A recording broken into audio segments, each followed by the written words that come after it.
নমস্কার, আপনারা নিশ্চয়ই সুস্থ আছেন, ভালো আছেন। এসএসসি যে সেকেন্ড এসএলএসটি 2025 অ্যাসিস্ট্যান্ট টিচার নিয়োগের ক্লাস 9, 10 এবং 11, 12-এর যে বিজ্ঞপ্তি প্রকাশ করেছিল তা নিয়ে হাইকোর্টে মামলা হয়েছিল। বুধবার দুপুর 2টো নাগাদ মামলার রায় ঘোষণা শুরু হয় বিচারপতি সৌমেন সেন এবং বিচারপতি স্মিতা দাসের ডিভিশন বেঞ্চে। তাতে এসএসসির বিজ্ঞপ্তি এবং বিধিকে চ্যালেঞ্জ করে যেসব আবেদন ডিভিশন বেঞ্চে করা হয়েছিল তার সবকটিই খারিজ হয়ে গিয়েছে। রায় ঘোষণার পর রাজ্যের আইনজীবী কল্যাণ বন্দ্যোপাধ্যায় বলেন, এটা রাজ্যের বড় জয়। রাজ্যের অধিকারকে মান্যতা দিল আদালত।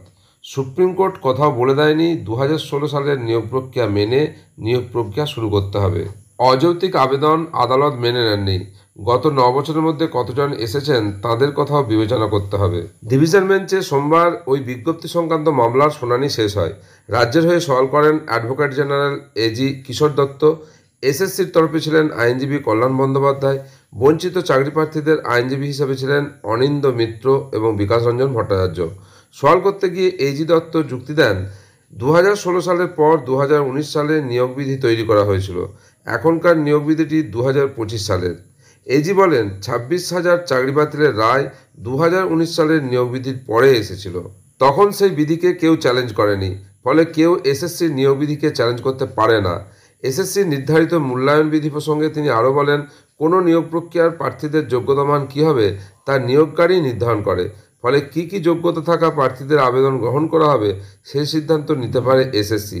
যে কোনো চাকরিতে অভিজ্ঞতাকে প্রাধান্য দেওয়া হয়, এক্ষেত্রেও তাই শিক্ষকতার অভিজ্ঞতাকে গুরুত্ব দেওয়া হয়েছে। অন্যদিকে কল্যাণ বন্দ্যোপাধ্যায় বলেন, কিভাবে কমিশনের আইনকে চ্যালেঞ্জ করা যায়। হাইকোর্টের ডিভিশন বেঞ্চ শুধু বলেছে নিয়োগ প্রক্রিয়া শুরু করতে হবে, কোন বিধি মেনে করতে হবে বলেনি। কোথাও বলা আছে 2016 সালের বিধি মেনে নিয়োগ করতে হবে। এসএসসির তরফে আরও যুক্তি দেওয়া হয়, 2016 সালের বিধি মেনে বয়সে ছাড় দেওয়া কার্যত সম্ভব ছিল না। সুপ্রিম কোর্টের নির্দেশে মান্যতা দিয়ে ওই বিধি সংশোধন করতেই হতো। যদিও মামলাকারীর আইনজীবীরা দাবি করেন, বিধি সংশোধন করা হোক বা না হোক, এসএসসির ভুলেই আজ এই পরিস্থিতি তৈরি হয়েছে। ইচ্ছাকৃতভাবে সুপ্রিম কোর্টের নির্দেশ লঙ্ঘন করা হচ্ছে বলে অভিযোগ তোলেন তাঁরা। মামলাকারীদের তরফে অনিন্দবাবু বলেন, সুপ্রিম কোর্ট কোথাও বলে দেয়নি নতুন নিয়োগ শুরু হলে যোগ্যতা মান বদল করতে পারবে এসএসসি। প্রসঙ্গত, 26,000 চাকরি বাতিলের পর সুপ্রিম কোর্টের নির্দেশ মতো 2016 সালে চাকরিহারাদের নিয়োগ পরীক্ষার নতুন বিধি প্রকাশ করেছিল এসএসসি। নতুন পরীক্ষা বিধিতে নানা বদলও আনা হয়েছিল। তা নিয়ে মামলা হয় হাইকোর্টে।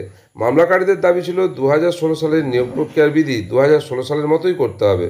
উল্লেখ্য, নয়া বিধিতে বলা হয়েছিল এবার 60 নম্বরের লিখিত পরীক্ষা নেওয়া হবে, আগে যা 55 নম্বরের ছিল। শিক্ষাগত যোগ্যতার উপরে 35 নম্বরের পরিবর্তে রাখা হয়েছিল সর্বোচ্চ 10 নম্বর। ইন্টারভিউর ক্ষেত্রে 10 নম্বর, শিক্ষকতার অভিজ্ঞতা এবং লেকচার ডেমনস্ট্রেশনের উপর সর্বোচ্চ 10 নম্বর করে রাখা হয়েছিল। শুধু তাই নয়, 2025 সালের 1 জানুয়ারির হিসাবে যাদের বয়স সর্বোচ্চ 40 বছর তাঁরাই নিয়োগের জন্য আবেদন জানাতে পারবেন বলে জানিয়েছিল এসএসসি। বুধবার শেষমেশ এসএসসির সেই সিদ্ধান্তকেই মান্যতা দিল উচ্চ আদালত।